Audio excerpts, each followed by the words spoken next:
Hello, everyone. This is Anna with Digestible, and today I'm joined by Ben Savoie, who has had his own journey of recovery from chronic digestive symptoms, among other symptoms, through a neuroplastic or brain-gut approach. So these recovery stories can be so helpful for people that are currently dealing with symptoms and are maybe wondering if this approach could work for them. So Ben, thank you so much for being here and for your willingness to share your story. Thanks for having me. It's an honor. Wonderful. So I'm wondering if maybe you could start by just telling us a little bit about the symptoms that you had and how they sort of came on for you. Definitely.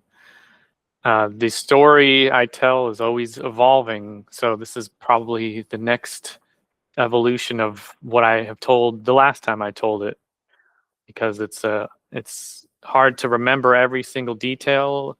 And I feel like the more work I do, the more clear I understand what's going on. So I'll do my best to lay it out as it was.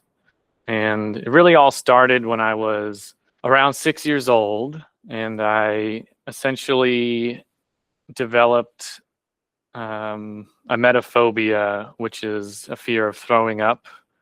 And also, a newer part of my story is really focusing more on kind of OCD tendencies that play into that a lot. That I also think, whether it's, textbook OCD or not, plays a lot in neuroplastic symptoms, like the obsessive perfectionist, constantly paying attention to body sensations.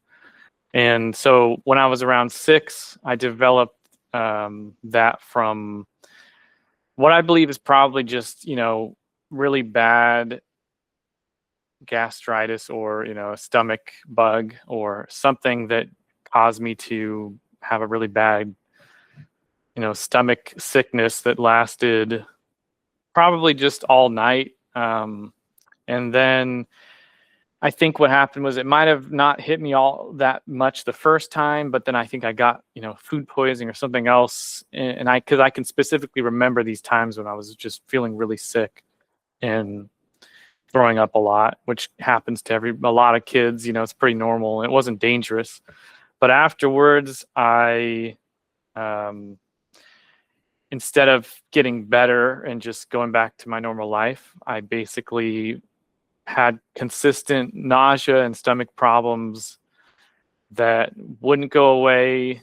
And I also had a lot of fear around, am I going to be sick again? Why isn't this gone? There must be something really wrong. And just developed a lot of fear around it. And I went to a lot of doctors throughout my childhood, but at that time, I essentially was prescribed with a lot of anti-anxiety medication and antidepressant, ADHD medication. I was very heavily medicated at a young age, and it never seemed to improve any of my symptoms. And essentially from that age until really just a few years ago, so over 25 years, I had pretty similar symptoms that relating specifically to the gut that are kind of didn't alter a whole lot throughout my whole life. So in the beginning, it was a lot of nausea, a lot of stomach aches, and a lot of acid reflux. And I even remember I had like thrown up acid. It felt like that, when I was a kid, and doctors telling me that it was impossible for a child to have acid reflux. They were like, this isn't possible. So it's just all in your head. And it's interesting because, they just didn't know what to do, but they sometimes were on the right track. They just were terrible at approaching it because they just kept thinking there was nothing wrong with me. So, but they didn't have a way to deal with it back then. And in fact, I think everything they did probably made it worse. So I spiraled out of control because of all the medication. I ended up in a mental hospital at one point. And then, I was suicidal at 7 years old. And basically, the way that I often would describe a lot of people who I talk to and who've experienced similar issues totally understand this, is it's like if you have food poisoning, and it's like before you throw up, that the feelings are just constant, like majority of your life, being extremely nauseous and terrible stomach aches, and then just feeling so exhausted all the time. And I would often, I just turned into so many problems with eating, not being able to eat regularly. I was pretty malnourished throughout my childhood because of it, and just created all kinds of issues in my life. You know, it was hard to go to school and stuff. And then over time, other problems developed that were still related, where I developed a cough, like a chronic kind of cough that was from acid reflux, basically, because my esophagus was burned all the time. And my dentist would they would say that my teeth were getting enamel peeled off from the acid. And I would get laryngitis at some points in my life, an unusual amount. And then I went to like an ENT doctor, and they said it's because my esophagus is so inflamed that it gets infected when much easier, and if I strain my voice. So all these things were so debilitating. And that's the main gut part. I mean, it basically got to where I couldn't possibly have a good relationship with food.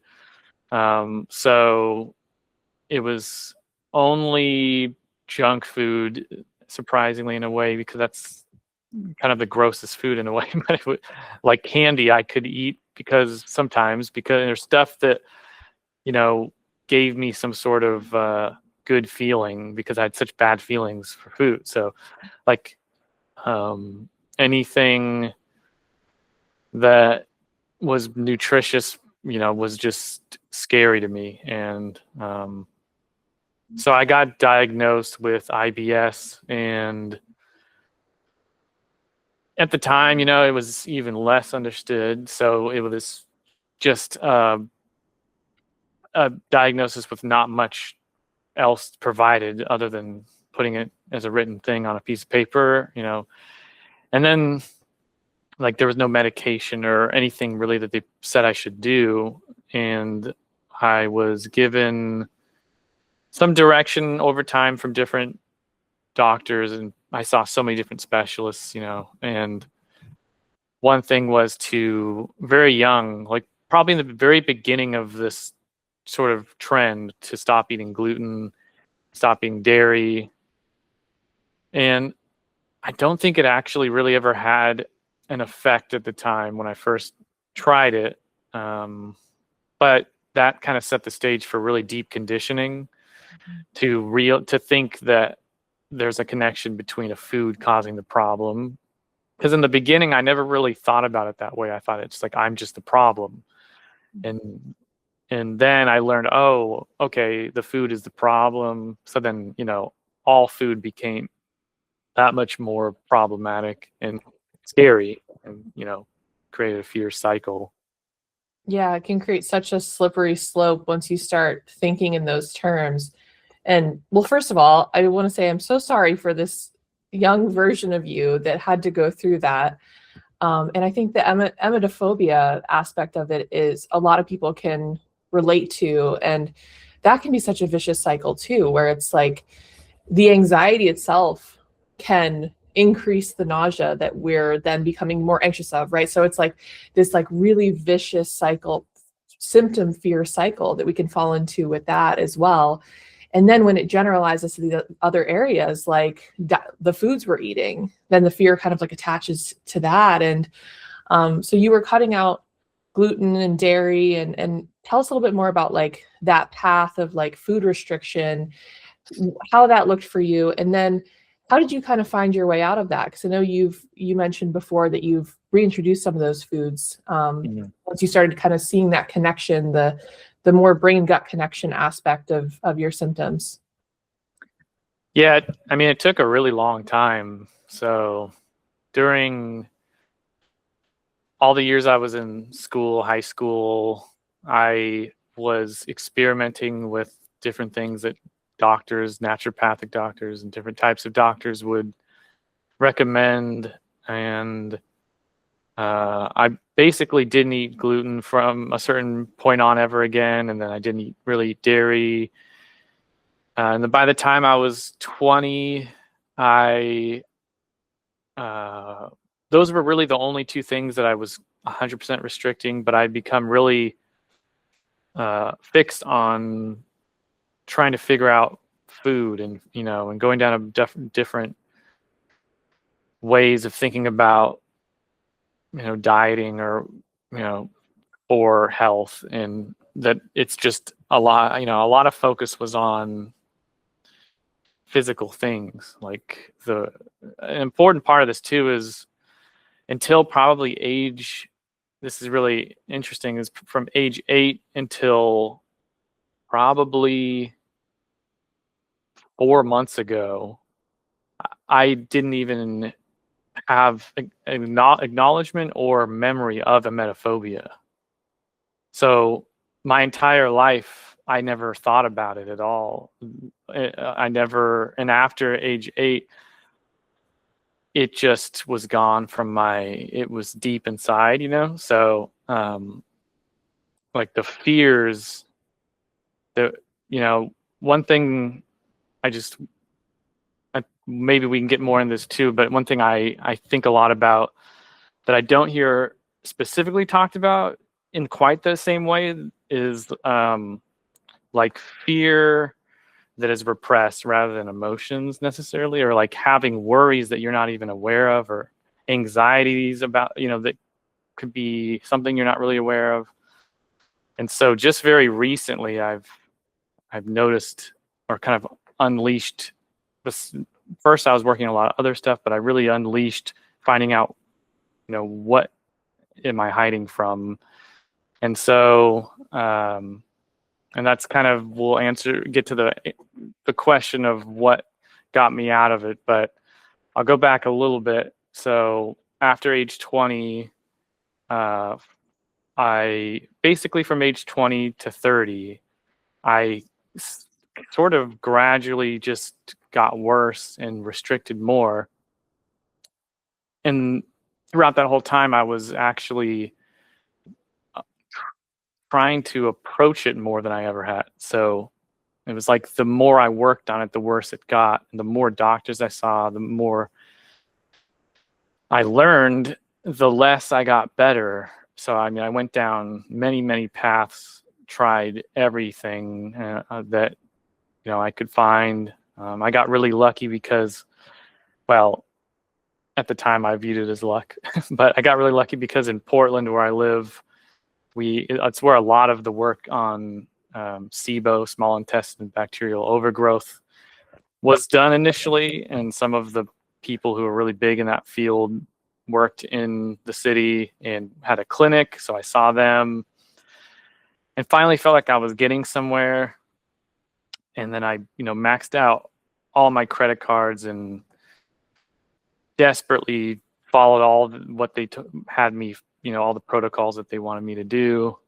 And after a year of like always being really underweight, but then losing a ton of weight from all of their protocols, and I had nothing to show, like no success, and really was kind of at rock bottom in a lot of ways at that time, and was a lot of the sickest I'd ever been. I got to the point where I just could barely function and didn't view any food as safe, because a lot for SIBO too, a lot of IBS and SIBO and stuff, standard ways of dealing with it will just naturally try and get you to restrict a lot of food, to the point to where I was told that I should only eat white rice. And that was it. And then slowly introduce foods from there, and so it was really hard for me to see any food, like even water. I mean, this is actually a thing in the SIBO community. People will know about this is you will feel like water makes you sick. Like your symptoms will get worse just by drinking water. So it gets really extreme, and essentially that's just, so much conditioning that it takes a lot to undo. So that kind of leads me then to when I started to find out about other methods that essentially led me to have a lot of breakthroughs. And that was when I discovered, first I read a book, mainly about chronic back pain, Dr. Sarno's book, Mind Body Prescription, because I had developed throughout my life many other neuroplastic symptoms. And at that point, I was actually not interested or even looking at things to help my gut problems. So I was really just looking for chronic pain information, and I stumbled across that book and some people in the field, and was just, at that point open to everything. So I really was highly skeptical, but also very open. There's like a duality that I think is actually pretty important for how I recovered, because I do think a high level of skepticism can be required. And the big advantage I had was a lifetime of building so much skepticism and having so much failure following, all these protocols and things just with no success really makes you start to think nobody knows what they're talking about. And that really allowed me to change my mindset once I started to learn about all the neuroplastic symptom work and, that whole world. And I really looked deeper into it after I noticed symptom relief. So it was the first time in my entire life I had real symptom relief, at least, that was noticeable in a really dramatic way. A term that they use specifically when Dr. Sarno was practicing a lot was a book cure, which I got like the first part of my story was kind of a book cure where I read the book and symptoms just started to go away, or at least, were less intense. And it's definitely a spectrum. Like there's times where I will experience something now and sometimes I'm like, oh no, like, is it coming back? But then I think back to how my life used to be, and it's kind of like how when you get a new job, you always find something to complain about, even if it's way better. So it's important for me to recognize that in the past, how severe it really was. So even if I were to bring symptoms down like 10%, I probably would have felt that it was super dramatic, or 20%, because it's just so different. There's such a big spectrum of, having like maybe a small stomach ache or versus being, just suffering and feeling constantly sick all the time is very different.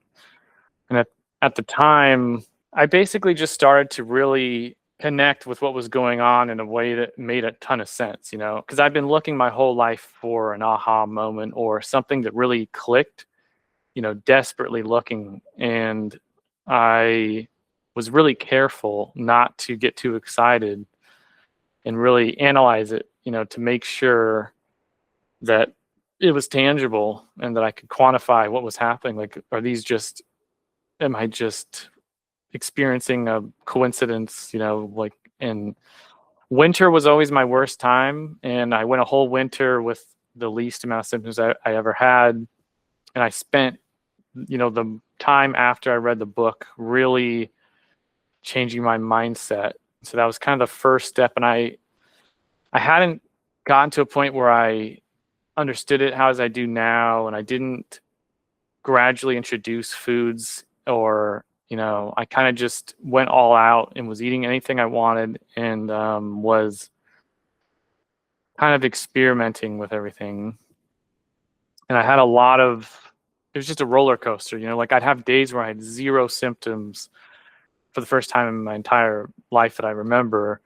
But then I'd have like, you know, the next 2 weeks I'd feel really, really terrible. And then all of a sudden, and then some, eventually I'd have like a whole week where I felt really good. And it would just kind of go back and forth. And I would go through this, you know, these episodes of trying to, you know, trying to figure out what I can do differently, and essentially started to figure out some practices, which later I read about, you know, but I kind of found them on my own, such as cognitive soothing.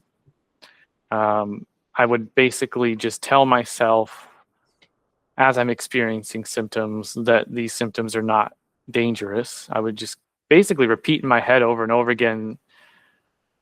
And I don't recommend this necessarily, but for me at the time, it was very crude. I would just say like, these symptoms aren't real, or this is all psychosomatic. Like none of this is physical, which if you word it right can be, you know, helpful. I think today I do it much differently, but at the time I was just trying to get the point across to my brain that I don't need to. I was basically breaking the cycle, you know.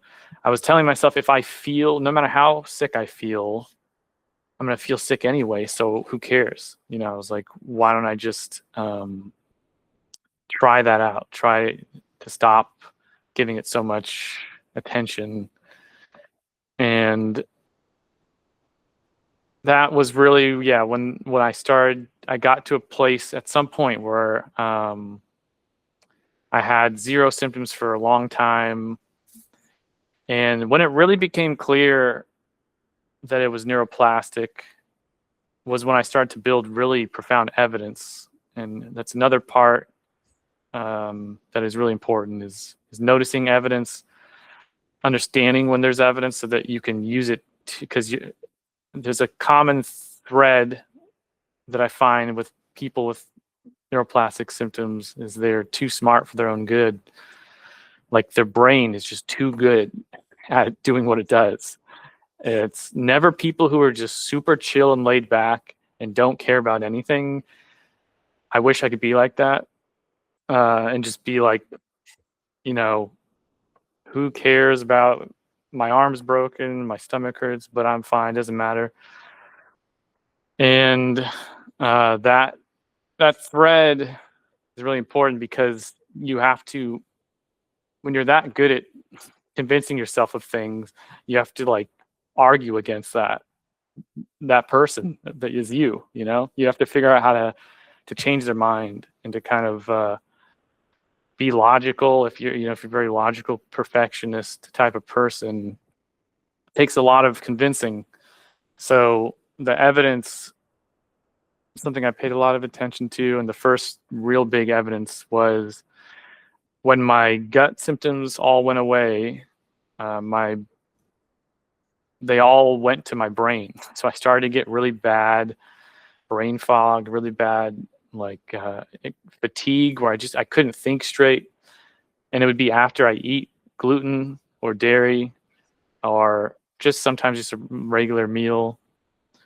And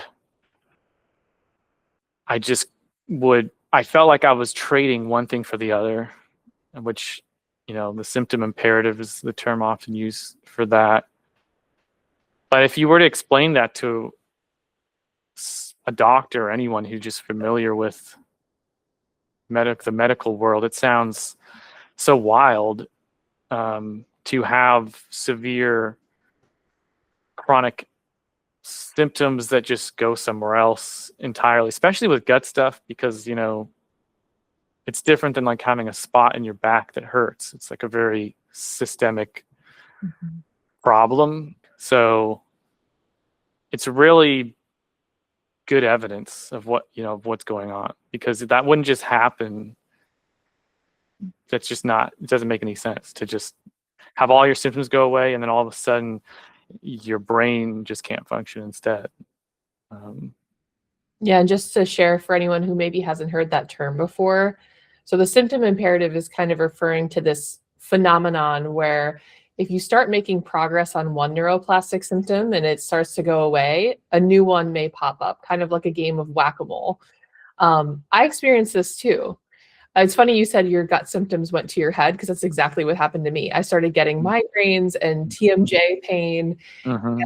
Um, as scary as that was initially, it did kind of help me solidify or, build that evidence, like you mentioned, that there was a common denominator, right? Of like a brain and nervous system that were stuck in this state of alarm, and it was just showing up in a new way, right? Like our brain doesn't like to let go of those protective patterns, and it's going to want to latch on to something new sometimes. And I've heard Dr. Howard Schubiner say that that's actually great news. That means that you have your symptoms on the run, is how he talked about it. So I think it's a common thing. Obviously, if you're having a new symptom, like get it checked by your doctor, but it can also be even more evidence that this could be a neuroplastic thing that's going on. And you mentioned as well, sort of as you started working this process, you started having days where your symptoms were completely absent, but then they would come back, and was just starting to kind of be this more cyclical nature of your symptoms. I'm curious how it was navigating that for you, because I know that can be, while it can be really hopeful when you're starting to get those good days, it can also kind of make like the bad days a little bit even more challenging sometimes. It's just like, oh, like, I thought I was making progress here. It's just sort of like that non-linear path that some of us can go down with symptoms as we're starting to work this process. I'm curious how that was for you, and then how you kind of dealt with the sort of ups and downs of it all. Yeah, it's a good question. I mean, especially when you have as much experience as I have, so many years, I'm so used to things not working out, so not getting my hopes up related to health. But it was different because I knew I had stumbled upon something very profound, whereas before I'd felt, glimpses of it, but it never had the same dramatic evidence and effects that I was seeing. So it was a lot different. But that being said, I was sort of primed to have a lot of fear around celebrating any victory or any day where I was feeling good. It's almost like I didn't want to think about it. I didn't even want to acknowledge it because I was scared that it would make it not real. So I was sort of trying to just operate very systematically, like a scientist, just kind of watching what happens. But you're right on, and the reason I do that is because, like you said, it can be so devastating to feel really good one day and then really terrible the next day. It almost makes it worse than before because you haven't felt what it feels like to be good so long. So all of a sudden you have a comparison, and it makes that contrast so much more intense because you're so used to being sick all the time. And now all of a sudden you've seen a little bit of the light and you're like, I don't want to be back in the darkness again. And it does. Yeah. It was really, and even to, these days, it's so hard to totally get that part of you out of it. Even, it's just something, when you go through something for so long, you always have this kind of a fear that just really, it's just saying, the acknowledgement that, or the idea that what if it came back, or what if I ended back in that. And that's kind of how I'd be it, much more extreme than now for sure. But a lot of time during when I was going through that roller coaster ride, I would really be caught in this mode of like, well, I can't do anything that I want to do right now because I have to wait till one of those days when I feel better. And it's like, I started to, it was hard because it's just a real big tease, when you get a glimpse, but it's a miracle too at the same time. So it's very confusing. And the way that I really dealt with it was, it wasn't consistent. Because when it first happened, everything was so new and it was so wild. And it was a lot of trial and error going on in a time of just seeing what's going to happen next. And what really helped me deal with it was really just a lot of all of this is like appreciating the perseverance that I already had. For me, was an asset because I had never given up before. I never really got to a point where I felt like I mean, there's many times in my life where I felt like it's so possible that I'll always be like this forever. And that's the worst feeling ever. And being in the chronic illness world, that's probably one of the most devastating feelings to have that I know a lot of people have. And so to be able to have a day or a week without symptoms, it kind of takes that away somewhat, at least enough to make you understand that you can lean much more into the possibility of escaping it completely now than you ever could have before. So even on my worst, darkest days during the roller coaster time, I could still see that there is a way out, even if I, wasn't able to find it all the way right away. So it's just that glimmer of hope that I really held on to in building the evidence and just being able to have an experience that I hadn't had in so long. My whole memory of my life for days of just feeling like I can eat food without problems is enough. Really, I think if you ask a lot of people that were in my situation prior, they would say, if you gave me one day like that, then I would never give up after that, because it's they just want that. Even just one day would be amazing for a lot of people. So a lot of people. So and I hear a lot of people, I often like to ask if, when is a time when you've ever had any less symptoms or no symptoms? Like, what were you doing? A lot of times it's vacations. But I've talked to some people who will go to like a very specific situation and have zero symptoms. It's the only time in their whole life where their symptoms go away, like some very specific situation. And I think similarly, that should be used as evidence and kind of like motivation, because it's like, that exists. Mm-hmm. And so that's really what I kept holding on to, was just those days. I mean, and I would try and enjoy them, obviously, and really cherish them, but it was hard for sure. Yeah. Yeah. And I love that exercise you just mentioned, because it's like there was a time before your brain gut connection was in this pattern, right? And often, we doubt our ability to get back there.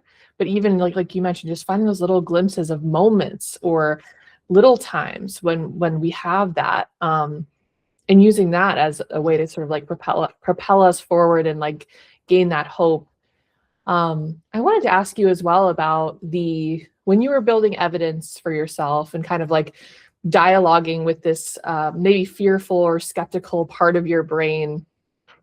What did that process look like for you with unlearning some of that conditioning around fear of food? Like how did you get to this point where you started to kind of see that maybe it wasn't the food for you, and that was it just more of like building up this evidence that there were these other connections happening, and then it sort of weakened that association with food? Or was there anything specific that you learned or kind of went to for yourself to help reduce some of that fear? Yeah, I mean, it really does have a lot to do with the evidence part for me. And I think I bring that up a lot because, yeah, like I said, when I talk to people, I can just hear, I don't, not in a negative sense, but just truly people and myself, we get so captured by this mechanism, you know? So I can talk to people and they're so smart, like so aware of everything, but so entirely captured.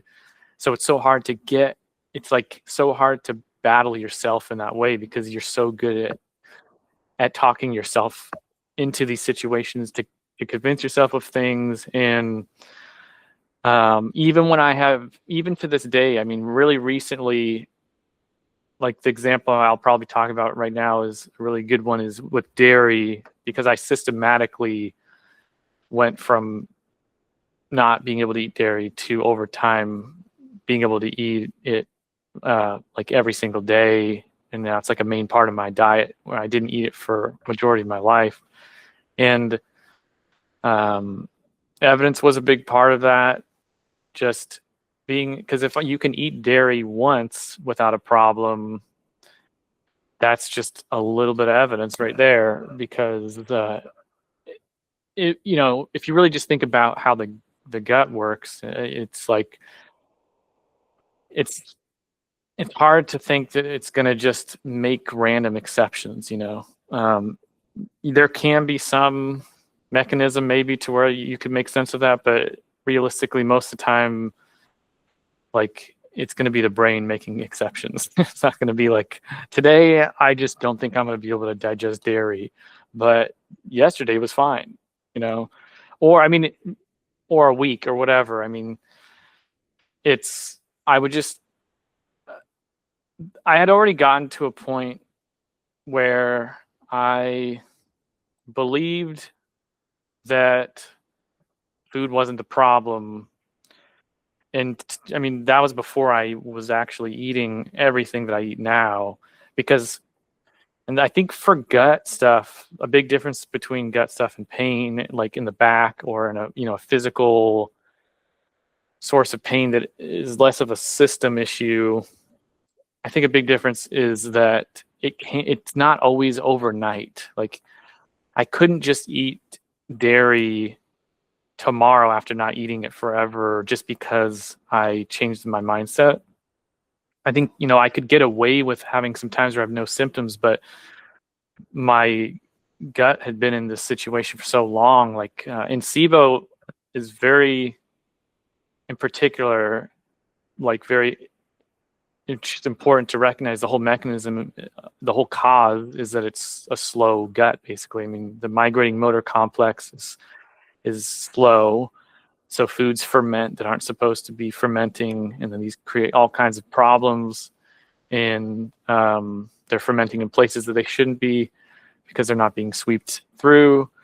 And so if you're in chronic fight or flight all the time, it causes problems. I mean, it just makes sense. Like a factory trying to function when it's just not being given the energy and the capacity and it's not able to do its job. And so if I were to just, I've talked to some people who I hear people say, like, I just eat whatever I want and don't care, but yet I feel sick all the time. Like, then that means that this isn't what's going on. It must just be the food or something, that I actually do have a problem. But it's really important to think about it similar to like chronic fatigue syndrome, for example. They use like a grading system where you can't just, like, if someone with chronic fatigue just jumps into an exercise full force, they'll crash really hard, which is a little bit different than like standard Dr. Sarno method of, just doing everything back to normal. So there's nuance. And with food, for me, once I got to the point where I really just convinced myself that food wasn't the problem, using evidence and information, like understanding what's going on and really understanding the mechanisms of neuroplastic symptoms, and then I could take more time to introduce things. And the dairy example is a really good one, because even when I had gotten rid of all, like, majority of all of my symptoms, gut symptoms, on an average day, like I'd say throughout a period of time, I'd probably have lessened my symptoms anywhere from like 60% to 100%, and oftentimes closer to 100%, where it'd be like basically nothing wrong, like nothing I could, point out that was really a big problem with my digestion. And during a lot of that time, I just didn't eat gluten, and I didn't eat dairy, and I still didn't eat certain things. I didn't eat like eggs, and I didn't eat tomatoes and acidic things. I didn't eat beans. So like basically I went from the roller coaster ride to like, okay, I should probably, for the sake of just being able to like live my life, maybe I'll cut out a few things that seem to be problematic still, that I have really strong conditioning with, like FODMAPs, which is highly fermentable foods that when your gut is slowed down, just are harder to digest because you need your digestion working normal. So I think it's in my opinion, it's good to tell people that that's totally okay. You don't have to, it's not going to ruin anything to still, limit yourself just for the sake of getting by. It's like taking an Advil just to get through a day or something. It's not the worst thing in the world, especially if you were living your life and, as long as you know that you're moving in a direction, and that it's not because these foods are harming you, it's because the conditioning is just so deep. And so I would kind of be like, okay, I know that these foods are causing problems, but I'm skeptical that they're actually the issue, but I'm just going to cut them out right now, just a few compared to what I used to eat. I mean, also it's worth noting that even if someone, who's chronic gut issues, IBS and SIBO, if you do all the cutting out, you probably still feel sick all the time anyway. So to not feel sick while cutting foods out is still a huge step forward. So I was basically like not having a lot of symptoms, but I still had a little restriction going on. And then, over time, I kind of just wanted to get to a place where I was really felt pretty stable before I just started introducing, because I kind of wanted to just enjoy where I was at. And I spent some time doing that, and then got to a point where I was like, okay, I really want to eat dairy. And I looked up like my genetic profile, and I have no markers showing that I should be allergic to dairy. Like, I just was trying to find any evidence I can to really be like, okay, dairy is probably not something, like I'm not lactose intolerant. So I basically started with a yogurt, and I would eat a yogurt. I would just eat one yogurt and see kind of how I feel. And I would use a lot of my techniques, and mindset and cognitive soothing techniques. And I would tell myself that it's safe and that there's nothing, basically like I would prime myself by saying anything that happens after this, like if I feel really sick after eating this, it's not dangerous. It's just a response. It's conditioned. I would, really try and embody that. And then, it was real back to the roller coaster type thing where like I would feel a different type of stomach ache sometimes. Like my stomach would just be really messed up. I'm like, I'd have days where I can really feel it trying to convince me that I shouldn't do this. like I'll never be able to eat dairy. This is a terrible idea. And then a few days goes by, or like I wait till it goes away and I'm kind of back to normal. And then I will eat another one, and then just kind of like slowly keep playing that game of introducing and doing the cognitive work. And then over time, I was like there was a week where I ate yogurt every single morning for breakfast. And then I would have sometimes a few days where I feel like my symptoms are coming back. So then I'd wait a couple more days, and then all of a sudden I have 2 or 3 weeks, and then a month. And then it's kind of like an exponential growth, situation where all of a sudden you're like on a run. Where I'm like, oh, now I'm eating dairy all the time, and then like, okay, now I'm going to try cheese, and then now I'm going to try then I'm going to ice cream was probably one of the easiest ones because I love ice cream so much. So I just really started to eat it without fear, and it all eventually just, the conditioning was rewritten essentially. And again, the important thing is the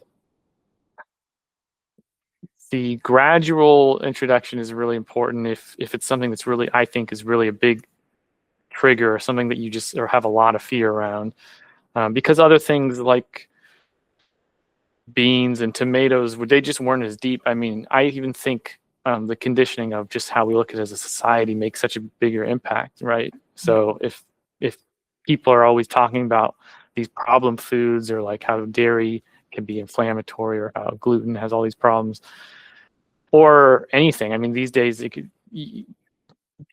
there's so many culprits for, enemies within food groups and stuff. So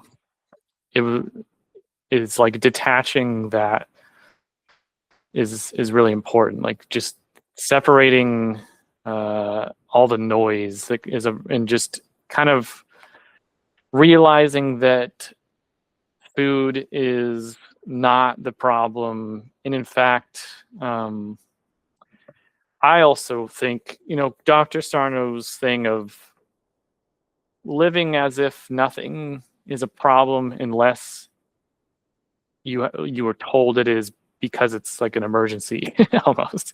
It's kind of how I started to live with food, where I'm like, I'm not going to worry about like, toxic metals. I'm not going to worry about like whether I get enough of a certain vitamin. I'm not going to worry about, really, I'm just going to try not worry about anything that has to do with food, unless someone tells me, if you don't worry about this, then you're like, you will not live, or you're going to be like in the hospital, or you might get, diabetes, something that's very like tangibly wrong with you that you need to focus on.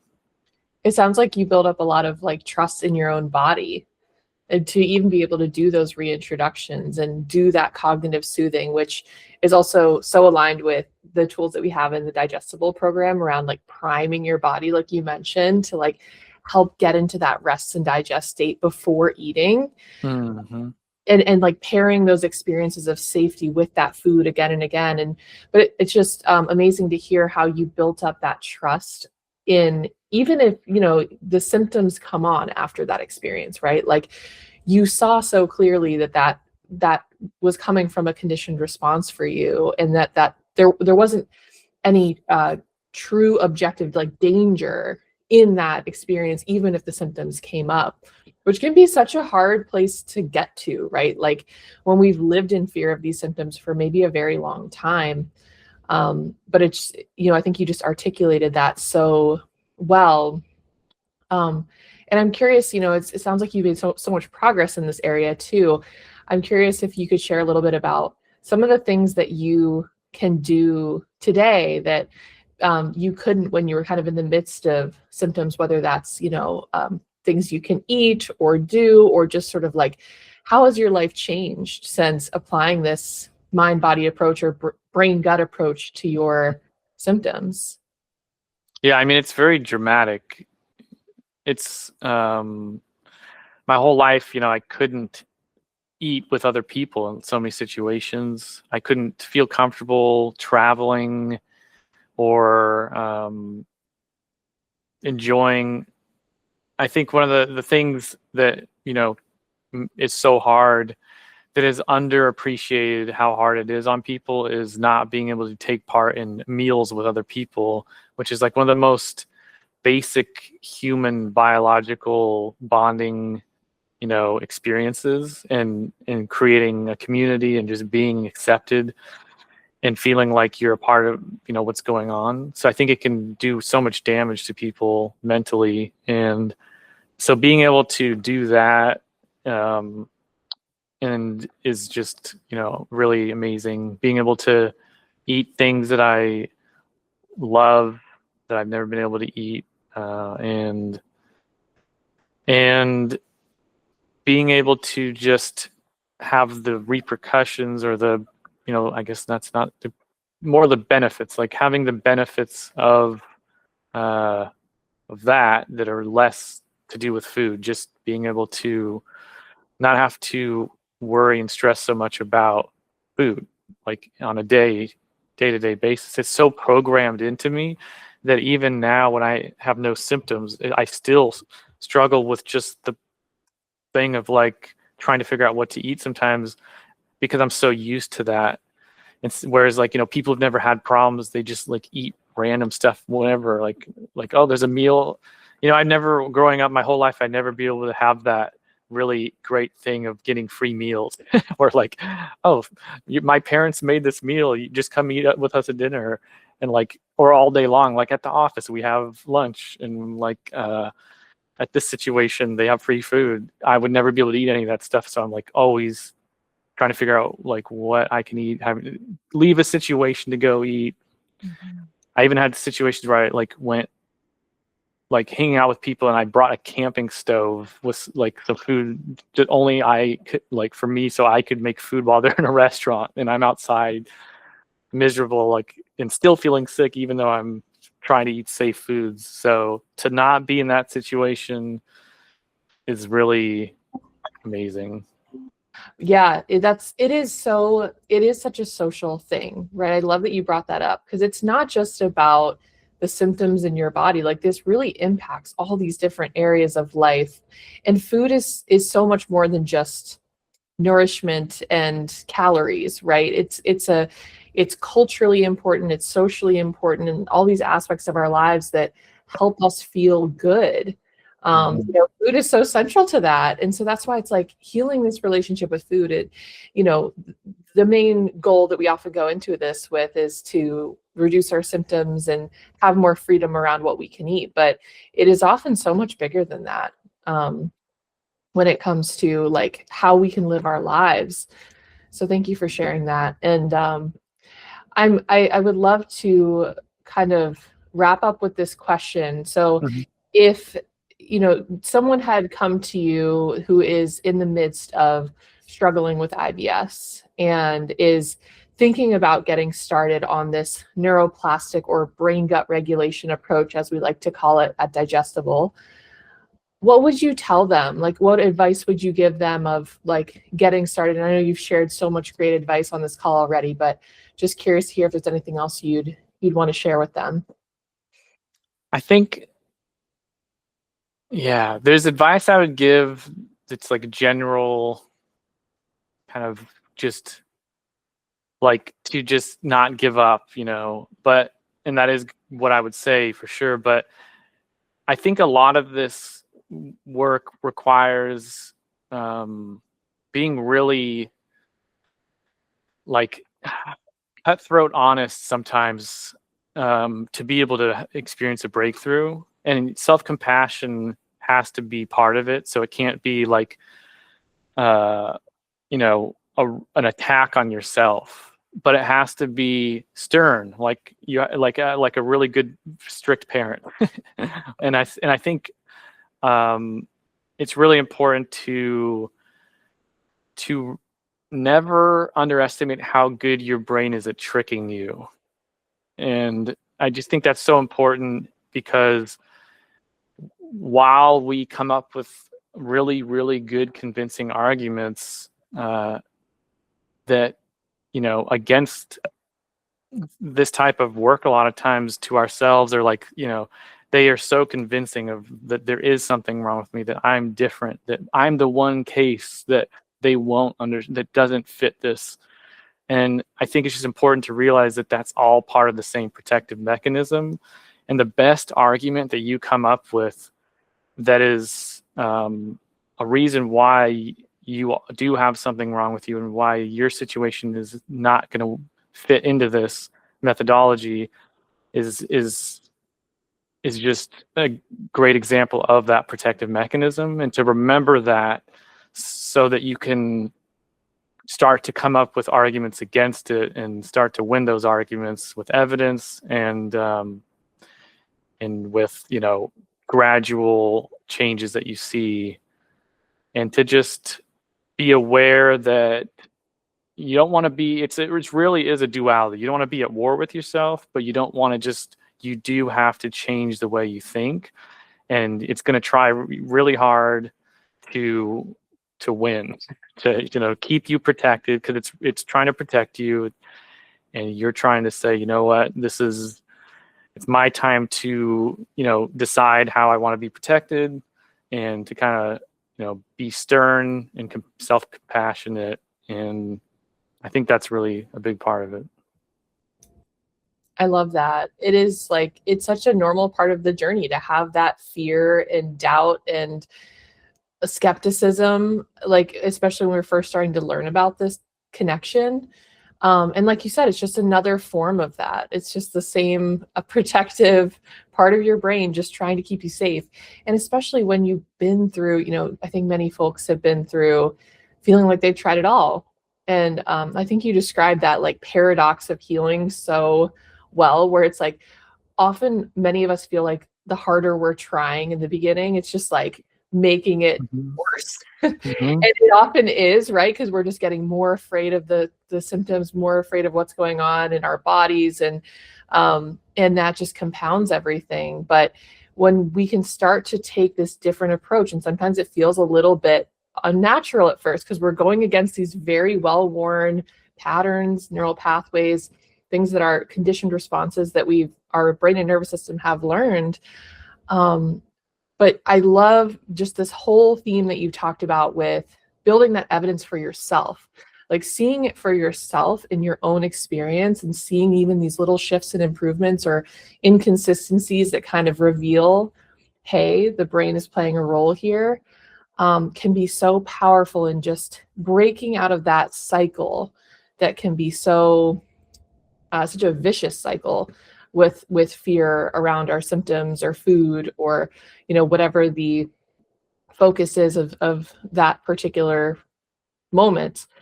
But yeah, I love that. Thank you so much for, again, like, for sharing your story. Is there anything else we might have missed, or like anything else that you that we may have jumped over that you want to share today before we wrap up?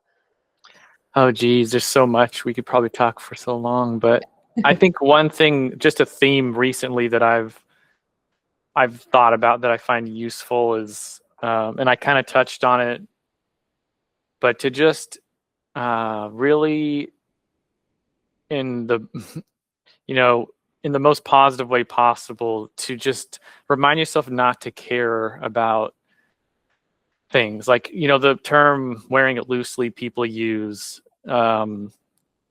to really understand what that means, and almost like how, you know, when you meditate, you often will try and notice when you have a thought, and then bring yourself back to a mantra or a breath.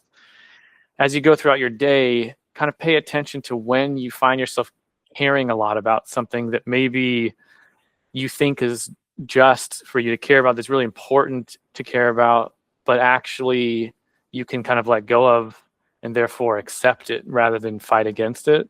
I think that's just been something I've thought about a lot recently, because there's all kinds of things that could be still keeping you in a fight or flight or hypervigilance that you might not even be classifying as a worry. You might just be, you know, thinking or ruminating, or like find yourself thinking about something, and your brain might label it as not something that's a big deal, and not realize that it actually is kind of you caring and worrying and not accepting something. And so to kind of pay more attention to, you know, thoughts that could be classified as worry, I find to be helpful, or like fear that could still be creating a pain and fear cycle. And yeah, I mean, something I've done recently is I wrote down all of the things that I might be worried about, just like throughout the day, or that I don't even necessarily wouldn't think is a worry, but like what maybe some things like if I'm going to school or I'm at a job, like what would a person normally be worried about? And then just ask myself, like, do I worry about that? Is that something? And I find out I actually am worrying about things that I didn't realize I'm worrying about, and that are, in the background, keeping this cycle going. So much of this is behind the scenes. So I think it can just be helpful to really kind of try and embody and think about being that person that isn't in a positive way caring about stuff so much. I mean, when something is important, if someone is hurt and you need to save their life, or like you have a loved one that you care about, then care about that stuff or care about the good stuff. But if there's a bunch of stuff that you don't need to be caring about too much, then kind of like let it go a little bit. Yeah, and I think it is sometimes it feels a little fake it till you make it. Mm-hmm.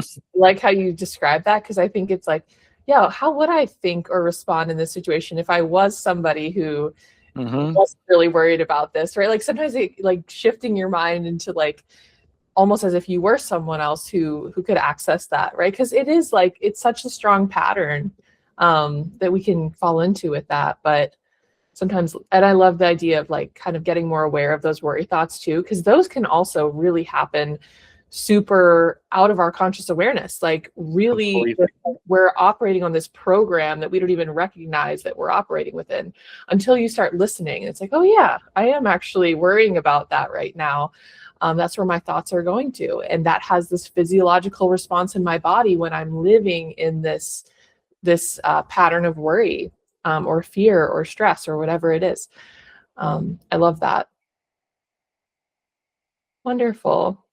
Well, I will just wrap up by saying thank you so much, Ben, again, for taking the time to share your story. And just you shared so many amazing little nuggets of wisdom and different aspects of this that have, I think, are really going to be helpful for people that are either on this journey already or wondering if it could work for them. And I think you described it so well that it can really be a journey, right? Like there are these ups and downs, and you're fighting against these parts of yourself that have sometimes been there for a really long time, but you're living proof that it's possible, right? And just like the profound ability for healing that we do have. So thank you so much again for sharing that story and giving hope to individuals who are going through it right now. Well, thank you so much for having me, and I hope that we can help some people and keep this work progressing. Awesome. Thanks so much, Ben.